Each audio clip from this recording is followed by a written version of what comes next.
हनुमान पुत्र वह प्रभु राम और लक्ष्मण को पाताल लोक लेकर चला गया था।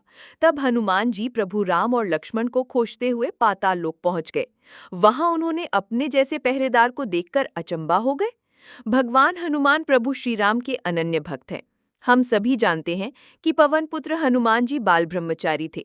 इसी वजह से उनका एक पुत्र होने की बात पर आश्चर्य होना स्वाभाविक है। हालांकि महर्षि वाल्मीकि के रामायण में बताया गया है कि भगवान हनुमान का एक पुत्र भी था।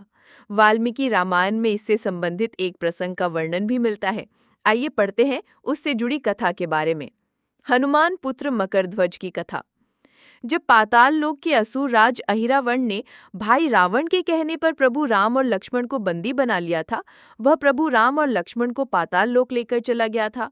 तब हनुमान जी प्रभु राम और लक्ष्मण को खोजते हुए पाताल लोक पहुंच गए। वहां उन्होंने अपने जैसे पहरेदार को देखकर अचंभित हो गए। हनुमान जी की तरह दिखाई देने वाले पहरे पर खड़े हुए मकरध्वज ने स्वयं को हनुमान का पुत्र बताया।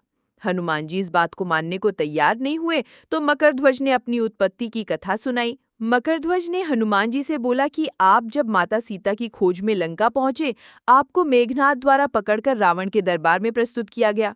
वहां पर रावण ने आपकी पूंछ में आग लगवा दी थी, जिसके बाद आप अपनी जलती पूंछ की आग बुझाने के लिए समुद्र तट पर पहुंचे। आग बुझाते हुए आपके पसीने की एक बूंद पानी में टपकी, जिसे एक बड़ी मकड़ी ने पी लिया था।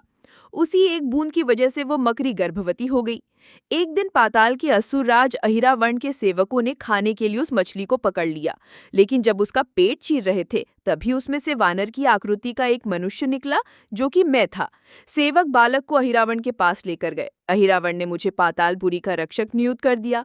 वह मैं ही हूँ जो मकरध्वज के नाम से प्रसिद्ध हुआ। हनुमान जी ने अहिरावण का वध कर प्रभु श्री राम और लक्ष्मण को मुक्त कराया। इसके बाद उन्होंने अपने पुत्र मकरध्वज को पाताल लोक का राजा नियुक्त कर दिया। हनुमान जी ने मकरध्वज को धर्म के मार्ग पर चलने की प्रेरणा दी।